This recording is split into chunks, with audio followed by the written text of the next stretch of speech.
Prise de débat, l'honorable député de Saint-Hyacinthe-Bagotte. Merci, Madame la Présidente. Alors, je participe donc aujourd'hui à ce débat à titre de représentant du Bloc québécois au sein du comité spécial sur la relation économique entre le Canada et les États-Unis, dont je suis également l'un des vice-présidents. On a récemment, il y a quelques semaines, consacré plusieurs séances à l'étude de la canalisation 5, des doutes qui ont été soulevés, des effets potentiels de sa fermeture.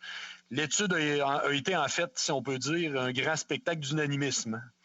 Les témoins invités ont tous en cœur affirmé la même chose, la fermeture serait une catastrophe. Mais malheureusement, aucun n'est en mesure de chiffrer quoi que ce soit sur les emplois qui étaient à risque au Québec. Je le sais parce que je posais constamment la question à chaque témoin, est-ce qu'il y a des études qui permettent de crier au loup? Aucun n'en avait sous la main. Sinon, aucun non plus était en mesure d'apporter de quelconque nuance à propos des affirmations du Michigan. Le verdict, quand on écoutait ça, le verdict, il était clair. La gouverneure de cet État américain est dans le tort, tout simplement. Personne n'a abordé, n'a effleuré le début du commencement de l'idée voulant que peut-être tout n'était pas à 100% infondé. Puis je vais vous dire, nous, on est bien conscients là, que la canalisation 5, si elle fermait, ne serait pas sans conséquences pour les emplois du Québec. On entend parler de la possibilité que la canalisation 5, donc de l'éoléoduc d'Enbridge, qui alimente en grande partie les raffineries du Québec, puisse être fermée. Puis ça suscite, bien sûr, des inquiétudes qui sont légitimes et qui méritent des réponses informées. On est aussi bien au fait, parce que je tiens quand même à la préciser, notre position, parce qu'on pense que notre position est idéologique, elle ne l'est pas. Parce qu'on est bien au fait qu'elle représente un moindre mal par rapport aux camions-citernes, par exemple, qui ne sont pas sans danger, ou au transport de pétrole par train, comme la tragédie de lac Mégantic, qui était le résultat des déréglementations successives d'Ottawa dans le secteur, l'a démontré. Rappelons-le quand même, en 2013, un train rempli de pétrole a explosé au cœur de la petite ville de lac Mégantic, entraînant la mort de 47 personnes, en plus de détruire une quarantaine de bâtiments dans un incendie monstrueux.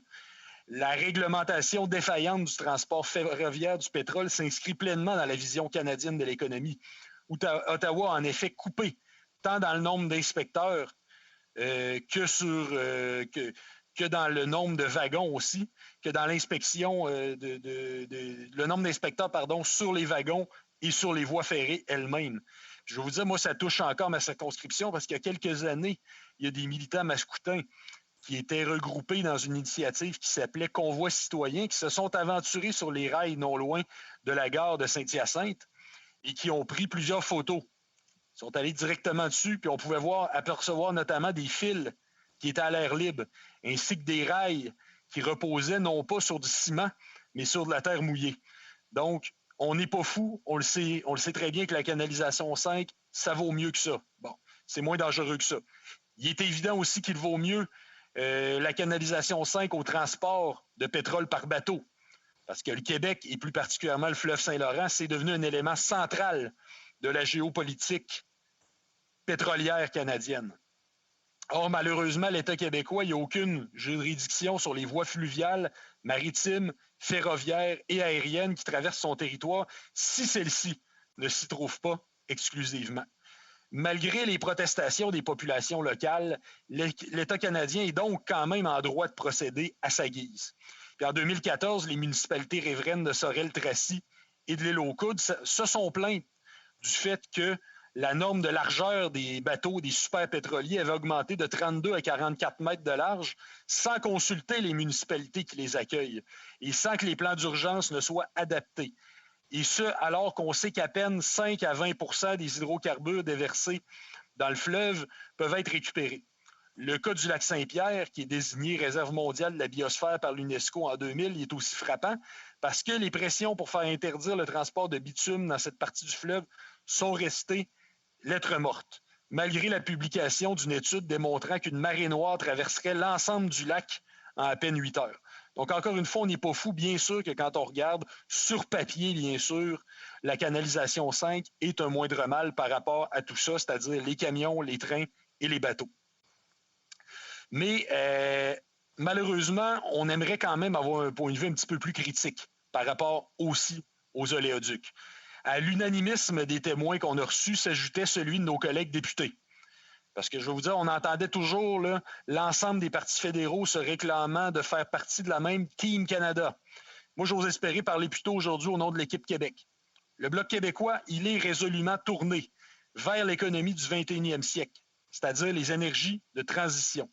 On a salué l'intention du président américain de révoquer le permis de construction de l'oléoduc Keystone XL, dont le seul objectif, c'est d'offrir des nouveaux débouchés pour le pétrole des sables bitumineux. Les citoyens nous font part à la fois de leurs inquiétudes relatives à la sécurité environnementale des oléoducs, notamment les cours d'eau, mais aussi à l'impact économique potentiel de leur fermeture. Donc, on n'est pas fou. On veut à la fois conserver les emplois, mais pas à n'importe quel prix parce qu'on ne veut pas mettre à risque nos cours d'eau. Puis on comprend aussi l'inquiétude de beaucoup de gens concernant le prix de l'essence à la pompe parce que le prix de l'énergie et du transport, ça pèse lourd sur les portefeuilles. Ça pèse lourd sur les familles québécoises qui sont déjà éprouvées par tout ce qu'on vit depuis un an. Il faut bien sûr distinguer le projet d'oléoduc Keystone XL de la canalisation 5 d'Enbridge. Alors que Keystone XL se veut un projet visant à développer davantage les sables bitumineux, la canalisation 5, elle a été construite en 1953 et elle transporte essentiellement du pétrole brut léger et du liquide de gaz naturel vers les raffineries du Québec, en passant par les États-Unis, notamment le fameux État du Michigan. La canalisation 5, elle a été autorisée par le truchement des règlements du département d'État américain et non pas par un permis présidentiel comme Keystone XL. C'est une canalisation qui est aussi protégée par l'accord de 1977 entre le Canada et les États-Unis concernant les oléoducs de transit. Donc, dans les faits, il reste encore aussi des recours légaux par rapport à cet enjeu-là. Maintenant, il faut aussi se demander, est-ce qu'une éventuelle fermeture aurait l'impact aussi catastrophique qu'on le dit sur les prix de l'essence à la pompe pour les Québécois? On sait que les raffineries québécoises ont aussi d'autres sources d'approvisionnement possibles sur les marchés. Mais bien sûr, puis on en est conscient, là, une telle fermeture, ça serait surtout problématique pour l'Ontario. Rappelons aussi cependant que Terre-Neuve et Labrador, ça se classe au 3e rang des provinces canadiennes productives. En cas de fermeture de la canalisation 5 d'Enbridge, l'idée d'un approvisionnement de sources canadiennes en provenance de Terre-Neuve et Labrador serait encore une possibilité.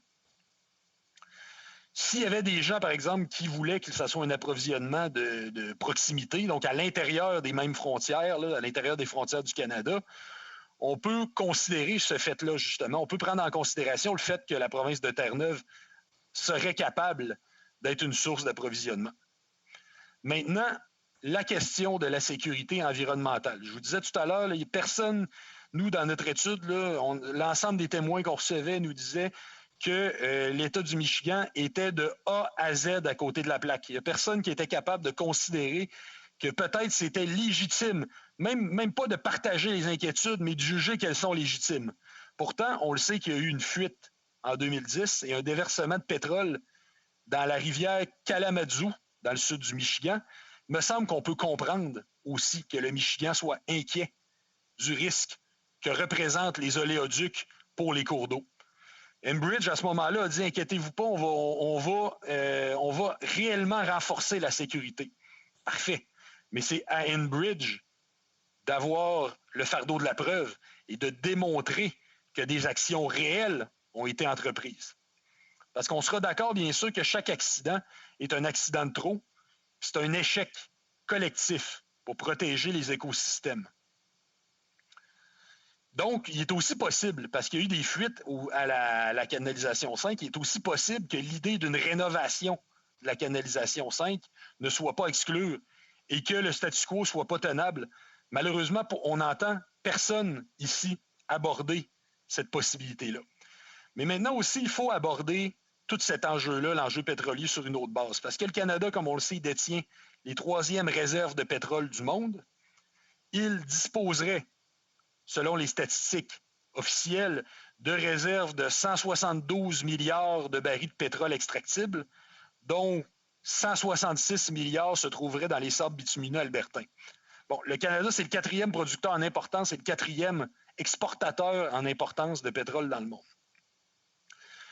Je veux bien sûr, que quand on dit transition, ça ne veut pas dire que demain matin, il faut se réjouir et il faut souhaiter que demain matin, il n'y en ait plus de pétrole. Ça ne se fera pas si simplement de ça. Une transition, ça le dit dans le nom, c'est une transition. Mais il faut un plan. Mais entendons-nous quand même, à la suite des scientifiques, sur le fait que 80% du pétrole doit rester sous terre si on veut adopter une posture éco-responsable. Qui plus est, 96% du pétrole canadien est issu des sables bitumineux, indiquant que l'apport qui n'en est pas issu est marginal. Le pétrole des sables bitumineux, c'est parmi les plus polluants au monde. Or, le site Internet de Ressources naturelles Canada vante le progrès technologique qui mènerait une quantité moindre de gaz à effet de serre par baril. C'est aussi l'argument qui est avancé par l'Institut économique de Montréal. C'est vrai que l'industrie pétrolière a évolué très rapidement. Il y a à peine 50 ans, les forages en mer étaient réalisés par des êtres humains. Aujourd'hui, c'est des robots qui s'acquittent de la tâche. Donc, sur le plan, mais il demeure quand même que sur le plan environnemental, entre 1990 et 2018, les émissions GES provenant de l'exploitation des sables bitumineux ont augmenté de 456 %. Mais il y a aussi un problème économique majeur dans le fait de ne dépendre que sur cette source d'énergie. Ça, on l'appelle historiquement la maladie hollandaise. Ça désigne un processus de désarticulation structurelle de la production qui peut s'accompagner de désindustrialisation d'un pays, causé par un important secteur d'exportation de matières premières. L'exploitation de ressources naturelles sera alors étroitement liée au déclin de l'industrie manufacturière du pays en question. Ça vous rappelle quelque chose? Moi, ça m'évoque certainement la perte de plus de 100 000 emplois liés à la hausse du dollar canadien, elle-même reliée à la hausse des exportations de pétrole. Le terme est apparu, le terme de maladie hollandaise, il est apparu au cours de la décennie 1960, quand les revenus des Pays-Bas ont connu une importante augmentation à la découverte de gisements de gaz. Puis là, la monnaie hollandaise, elle a été appréciée, nuisant aux exportations qui n'étaient pas gazières. Puis on retiendra quand même la maladie hollandaise comme un nécessaire rappel qu'un pays doit impérativement pas dépendre uniquement de son secteur des matières premières.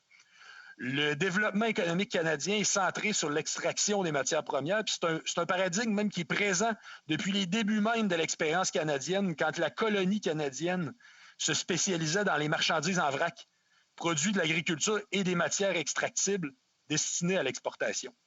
Ce sont des produits qui ne nécessitent pas beaucoup de transformation et leur marché est en grande partie conditionné par le commerce international.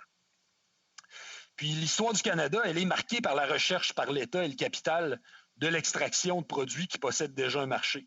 C'est la voie facile, en somme, pour pouvoir payer les travailleurs canadiens et importer les biens demandés par les consommateurs. La croissance économique canadienne était ainsi étroitement liée à l'état de la demande dans les pays industrialisés avec lesquels le Canada fait affaire.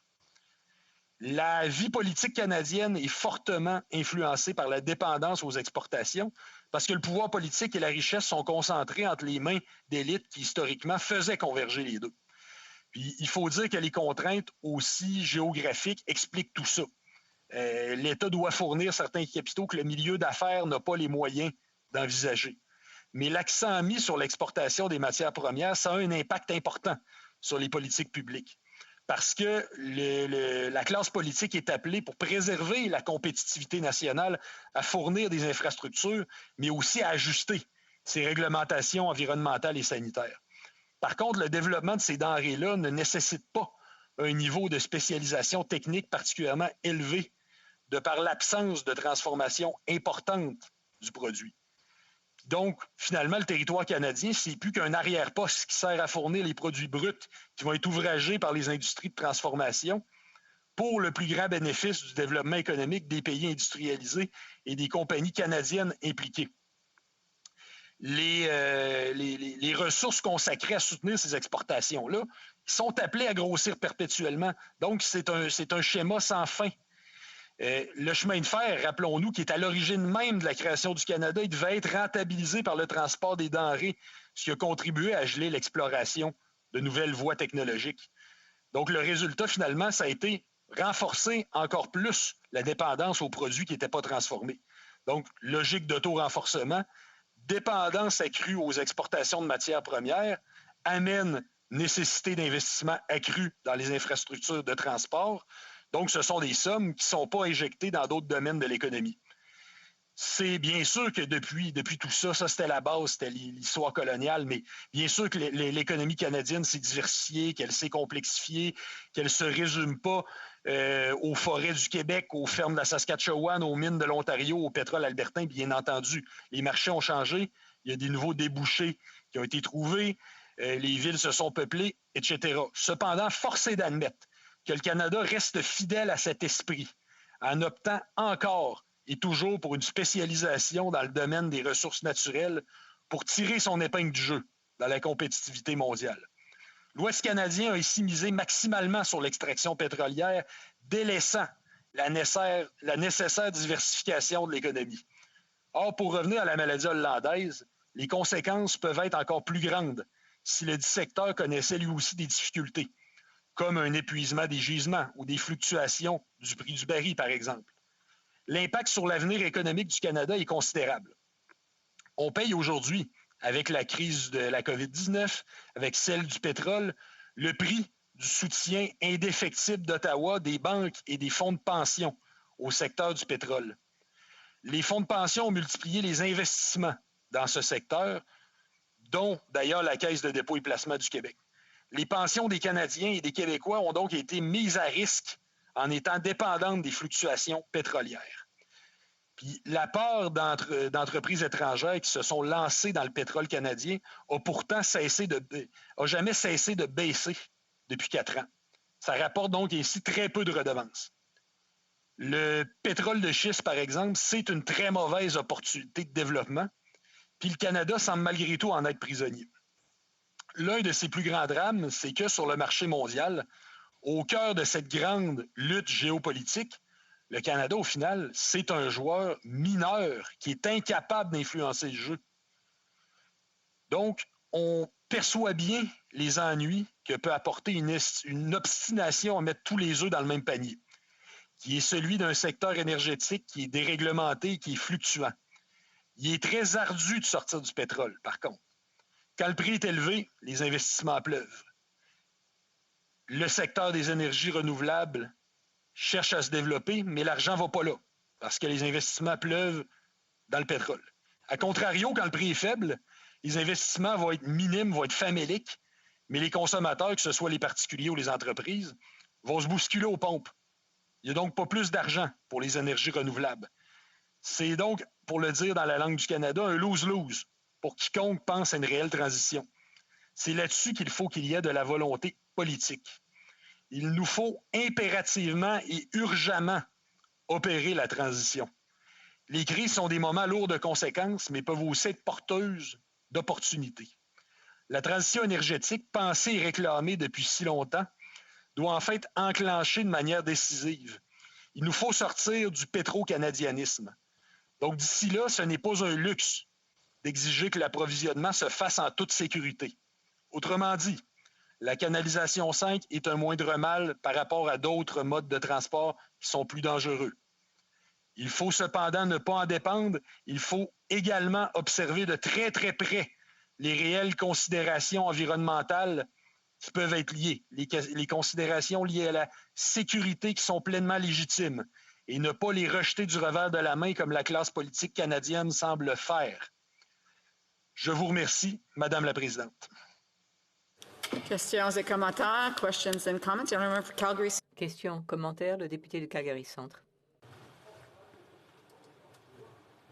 The honourable member for Calgary Centre may want to...